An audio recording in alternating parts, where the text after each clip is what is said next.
Hey there, everyone. Welcome to the Birds Nest Podcast. I'm Joe Donahue. Thank you so much for joining us. The Philadelphia Eagles have had a long break, and we are now in Week 2 mode. And while the Eagles spent the entire offseason locked in and trying to move on from Super Bowl 59, the NFL's scheduling team didn't exactly have interests that were aligned with that goal, because the Philadelphia Eagles are playing in a Super Bowl rematch against the Kansas City Chiefs in Week 2. So, as we move into that game and as we start to get ready for it, here are a few things to look out for as the Eagles kick things off in Week 2. Sort of my keys to victory, so to speak. The first key is going to be resetting the receivers. Now, A.J. Brown was rather well removed from last week, and as the number one receiver on the team, my concern is that can't happen on a consistent basis. Once in a while, totally understand, people get isolated out all the time. But your game plan has to have a spot for A.J. Brown to most likely be your number one receiver. And if that doesn't seem to be working out, you make adjustments on the whole. But more concerning to this was the fact that A.J. Brown wasn't even targeted until the fourth quarter. And that's where I think a lot of the concern lies surrounding that. Jalen Hurts and A.J. Brown definitely need to keep that connection going. Now, this should be a bit easier to have happen since Dallas Goedert, tight end, out with a knee injury. So A.J. should rise on the top of the receivers chart. But if we find ourselves in a situation where A.J. is consistently in the bottom half of receivers in terms of targets, that's a problem. Eagles offensive coordinator Kevin Patullo was asked about AJ's relative absence in Week 1 and had this to say about it. When you game plan, obviously the number one guy is going to be AJ, Devontae, Dallas. Those guys are going to get in the pass game. They're going to get the targets. And so going in, we had a fair share of things that were going to go him as the primary. And sometimes games play out like that. And that's kind of how it was. And kind of to the previous question, we don't ever want to force it. So if it's one of those games where you're trying not to force it and you're being productive and you're staying on track, the guys understand. He played his butt off too. Like he knew kind of what was going on and just the way it was, and we were moving the ball and being efficient. So I think when you look at it, you always put that in mind when you start the game plan. Like this week, hey, he's the guy. This is where we want to go with it. And once the game starts to unfold, you just kind of play it accordingly. So obviously my hope is that the Eagles continue to utilize the threat that A.J. Brown provides them on the field. Brown had 43 yards on 3 catches in the Super Bowl, so he can be a problem for the Kansas City Chiefs, and I hope he stays that way.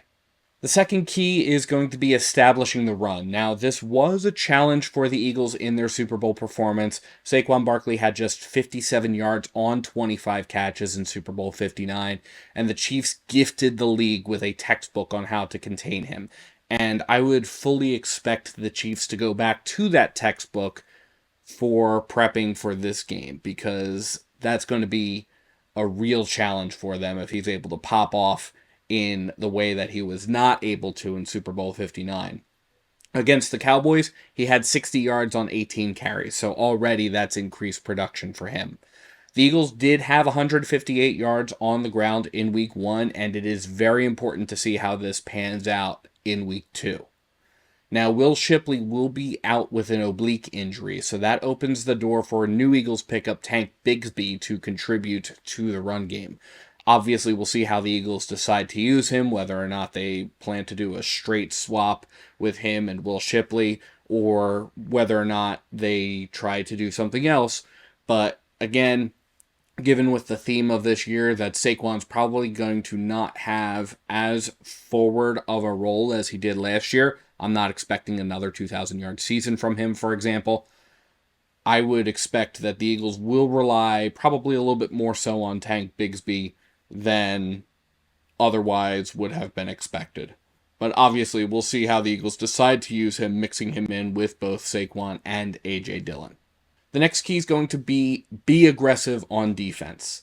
Now, last week was not Adoree Jackson's best game. He was playing routinely soft coverage, and that's not going to be a good look for the Philadelphia Eagles if he has to cover Hollywood Brown, who had 10 catches for 99 yards against the Los Angeles Chargers in Brazil. Now, Vic Fangio was asked about Adoree Jackson this week and had this to say about it.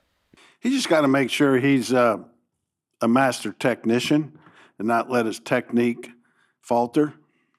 You know, they have good receivers, and if you don't go about your job the right way from a technique standpoint, those good receivers become impossible to cover.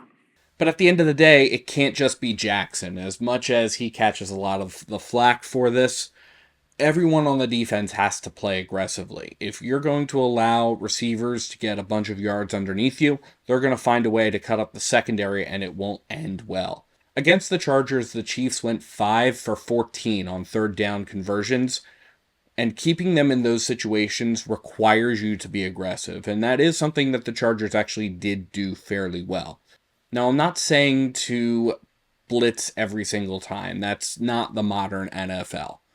But there are ways to play aggressively. Playing tight coverage, forcing turnovers is another big example of that. The turning point against the Cowboys was the forced fumble deep in Eagles territory in the third quarter that really kind of kept the Cowboys from scoring and really dampened all hope for them later in the game. This kind of bleeds into the next point, which is sacking Patrick Mahomes. Now, in Super Bowl 59, Patrick Mahomes was sacked a whopping 6 times, which is actually the most times that Patrick Mahomes was sacked at any point in time during the 2024 season, including the playoffs.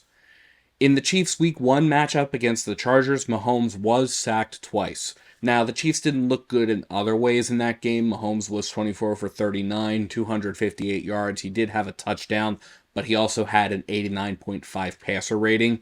So the Chiefs' offense didn't look great, but getting to the quarterback is going to be an important way to keep him rattled. Now, the sacks were something that was completely missing from the Eagles' defense when you were watching the Eagles Cowboys matchup.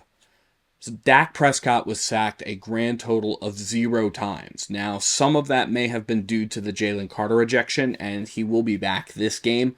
But there were other opportunities to sack Dak Prescott, and either tackles were missed or he had just enough time to get rid of the ball. Meanwhile, the turning point in the game in Super Bowl 59 was when the Eagles sacked Patrick Mahomes twice in a row and then forced him to throw a pick six to Cooper DeJean.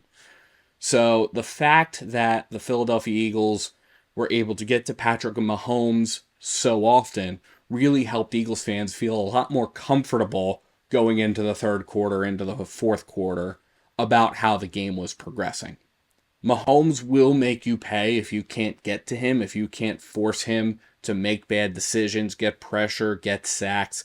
If you can't get and disrupt the backfield, that's going to be a problem. So the Eagles definitely have to use that firepower that they have on the defensive line to really try to contain Patrick Mahomes and really try to cause sacks. The last key to this game is going to be fundamentals, and this is unsurprising because it's a core value of Nick Sirianni's. But here I'm going to specifically focus on playing disciplined football, and what that means is removing the penalties. The Eagles had a whopping 9 penalties against them last week, and while it wasn't the most in the league, the Chicago Bears had more than them, had 12 called against them in their Week 1 opener. The 9 penalties cost the Eagles more than a football field of yardage, and that simply can't happen against the Kansas City Chiefs. The Eagles simply have to play disciplined football. Now, last week was week 1. Again, you just really have to survive that week. You're trying to brush the rust off. You're trying to get all of that going, really trying to experiment with game plans and play calls in particular situations because you're really not doing that during the preseason.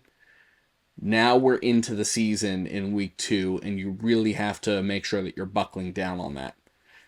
Now, Nick was asked about the high penalty count during the course of this week. Yeah, if I start emphasizing something in the in the middle of the season, then I haven't been doing my job prior to.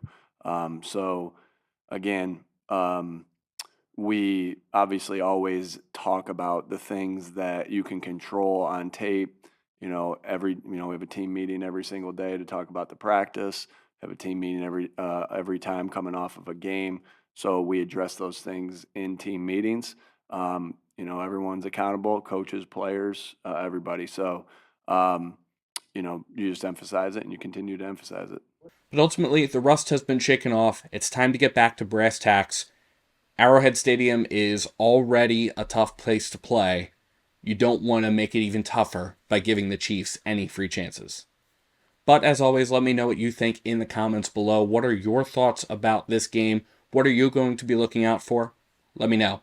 And thank you so much to everyone for tuning into the Bird's Nest Podcast. You can support the Bird's Nest Podcast by liking and subscribing to Bird's Nest Media right here on YouTube, as well as by sharing to your social media pages. You can also find us on SoundCloud, iTunes, Amazon Podcasts, Spotify, the Odyssey app, and iHeartRadio. Please visit birdsnestmedia.com for additional Eagles and NFL coverage, and if you feel so inclined to support us in a different way, you can find the link to our Patreon in the description below or at birdsnestmedia.com. Thank you so much for tuning in, and let's go Eagles!